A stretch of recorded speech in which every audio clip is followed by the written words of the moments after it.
এক একজন মানুষ এমন আছেন যিনি সব বিষয়ে সর্দারি করতে চান, যেখানে দরকার নেই সেখানেও নাক গলিয়ে দেন।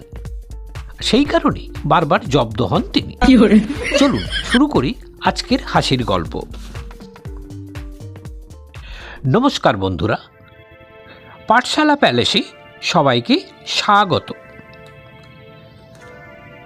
আজকের নিয়ে এলাম সুকুমার রায়ের এক দারুণ মজার গল্প, ভোলানাথের সর্দারি। সকল বিষয়েই সর্দারি করিতে যাওয়া ভোলানাথের ভারী একটা বদভ্যাস। যেখানে তাহার কিছু বলিবার দরকার নাই সেখানে সে বিশেষজ্ঞের মতো উপদেশ দিতে যায়। যে কাজের সে কিছুমাত্র বোঝে না সে কাজেও সে চটপট হাত লাগাইতে ছাড়ে না। এই জন্যই গুরুজনেরা তাহাকে বলে জ্যাঠা, আর সমবয়সীরা বলে ফড়ফড়িরাম। কিন্তু তাহাতে তার কোনো দুঃখ নাই, বিশেষ লজ্জাও নাই। সেদিন তাহার 3 ক্লাস উপরের বড় বড় ছেলেরা যখন নিজেদের পড়াশোনা লইয়া আলোচনা করিতেছিল, তখন ভোলানাথ মুরব্বীর মতো গম্ভীর হইয়া বলিল, ওয়েবস্টারের ডিকশনারি সবচাইতে ভালো। আমার বড়দা যে 2 ভলুম ওয়েবস্টারের ডিকশনারি কিনেছেন, তার একখানি বই এতখানি বড় আর এমনি মোটা আর লাল চামড়া দিয়ে বাঁধানো। উঁচু ক্লাসের একজন ছাত্র আচ্ছা করিয়া তার কান বলিয়া বলিল, কিরকম লাল হে তোমার এই কানের মতো?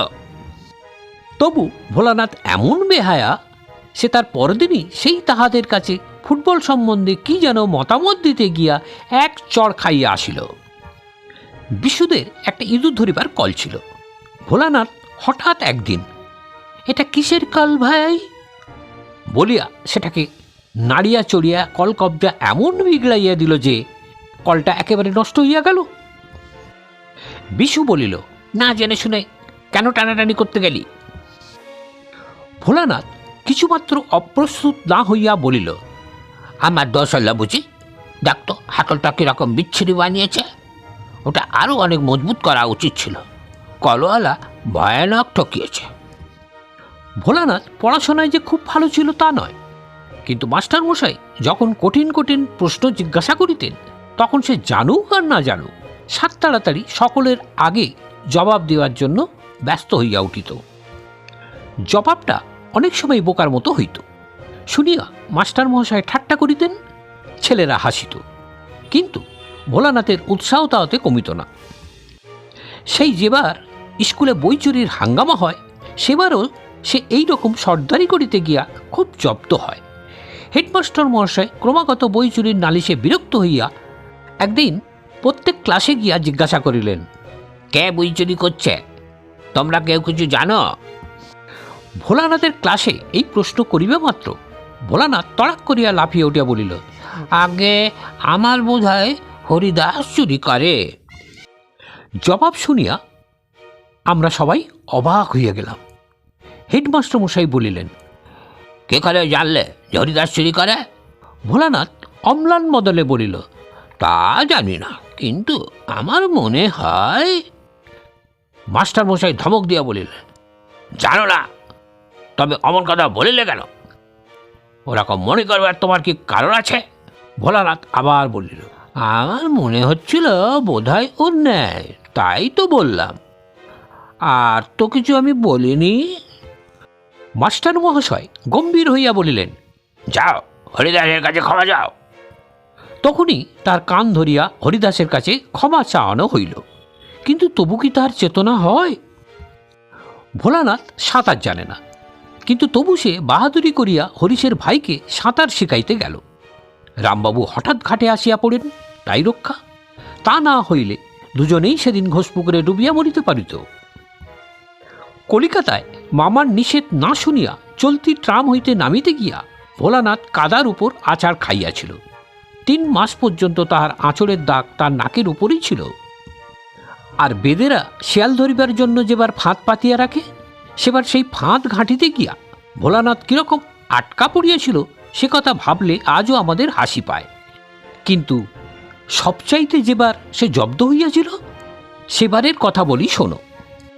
আমাদের স্কুলে আসিতে হইলে কলেজ বাড়ির পাশ দিয়ে আসিতে হয়। সেখানে একটা ঘর আছে, তাহাকে বলে ল্যাবরেটরি। সেই ঘরের নানা রকম অদ্ভুত কলকারখানা থাকিত। ভোলানাথের সবটাতে বাড়াবাড়ি।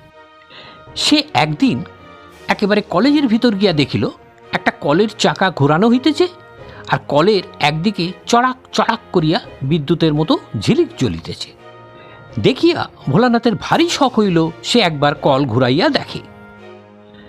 কিন্তু কলের কাছে যাওয়া মাত্র কে একজন তাকে এমন ধমক দিয়া উঠিল যে ভয়ে এক দৌড়ে সে স্কুলে আসিয়া হাঁপাইতে লাগিল। কিন্তু কলটা একবার নাড়িয়া দেখিবার ইচ্ছা তার কিছুতেই গেল না। একদিন বিকালে যখন সকলে বাড়ি যাইতেছি, তখন ভোলানাথ যে কোন সময়ে কলেজ বাড়িতে ঢুকিল তাহা আমরা বুঝিতে পারি নাই। সে চুপি চুপি কলেজ বাড়ির ল্যাবরেটরি বা যন্ত্র কারখানায় ঢুকিয়া অনেকক্ষণ এদিক ওদিক চাইয়া দেখে ঘরে কেউ নাই। তখনই ভরসা করিয়া ভিতরে ঢুকিয়া সে কলকবজা দেখিতে লাগিল। সেই দিনের সেই কলটা আলমারির আড়ালে উঁচু তাকের উপর তোলা রইয়াছে, সেখানে তার হাত যায় না। অনেক কষ্টে সে টেবিলের পিছন দিয়ে হইতে একখানা বড় চৌকি লইয়া আসিল। এদিকে কখন যে কলেজ কর্মচারী চাবি দিয়া ঘরে তালা আঁটিয়া চলিয়া গেল সেও ভোলানাথকে দেখে নাই। ভোলানাথেরও সেদিকে চোখ নাই। চৌকির উপর দাঁড়াইয়া ভোলানাথ দেখিল কলটার কাছে একটা অদ্ভুত বোতল। সেটা যে বিদ্যুতের বোতল ভোলানাথ তা জানে না। সে বোতলটিকে ধরিয়া সরাইয়া যাইতে গেল, অমনি বোতলের বিদ্যুৎ তাহার শরীরের ভিতর দিয়া ছুটিয়া গেল। মনে হইল যেন তাহার হাড়ের ভিতর পর্যন্ত কিসে একটা ধাক্কা লাগিল। সে মাথা ঘুরিয়া চৌকি হইতে পড়িয়া গেল। বিদ্যুতের ধাক্কা খাইয়া ভোলানাথ খানিকক্ষণ হতভম্ব হইয়া রইল। তারপর ব্যস্ত হইয়া পালাইতে গিয়া দেখে দরজা বন্ধ। অনেকক্ষণ দরজায় ধাক্কা দিয়া কিল ঘুষি লাথি মারিয়াও দরজা খুলিল না। জানলাগুলি অনেক উঁচুতে আর বাহির হইতে বন্ধ করা। চৌকিতে উঠিয়া নাগাল পাওয়া গেল না। তাহার কপাল দরদর করিয়া ঘাম ঝরিতে লাগিল। সে ভাবিল প্রাণপণে চিৎকার করা যাক, যদি কেউ শুনিতে পায়। কিন্তু তাহার গলার স্বর এমন বিকৃত শোনাইল আর মস্ত ঘরটাতে এমন অদ্ভুত প্রতিধ্বনি হইতে লাগিল যে নিজের আওয়াজেই নিজেই সে ভয় পাইয়া গেল। ওদিকে প্রায় সন্ধ্যা হইয়া আসিয়াছে। কলেজের বটগাছটির উপর হইতে একটা পেঁচা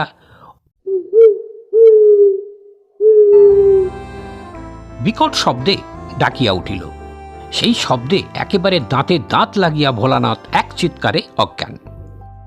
কলেজের দারোয়ান তখন আমাদের স্কুলের পাড়েজি আর দু চারটি দেশ ভাইয়ের সঙ্গে জুটিয়া মহা উৎসাহে হা হা করিয়া কাহা গায় রাম কাহা গায় রাম বলিয়া ঢোল খট্টাল পিটাইতেছিল।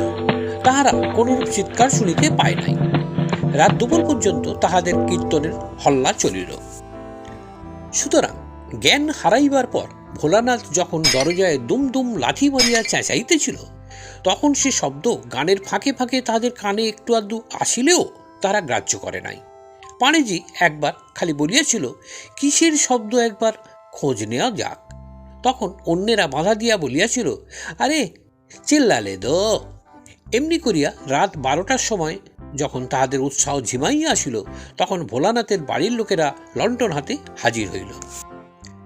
তাহারা বাড়ি বাড়ি ঘুরিয়া কোথাও তাহাকে আর খুঁজিতে বাকি রাখে নাই। দরোয়ানদের জিজ্ঞাসা করায় তারা এক বাক্যে বলিল, স্কুল বাবুদের কোথাও তাহারা দেখে নাই। এমন সময় সেই দুমদুম শব্দ আর চিৎকার আবার শোনা গেল। তারপর ভোলানাথের সন্ধান পাইতে আর বেশি দেরি হইল না, কিন্তু তখনও উদ্ধার নাই। দরজা বন্ধ, চাবি গোপালবাবুর কাছে।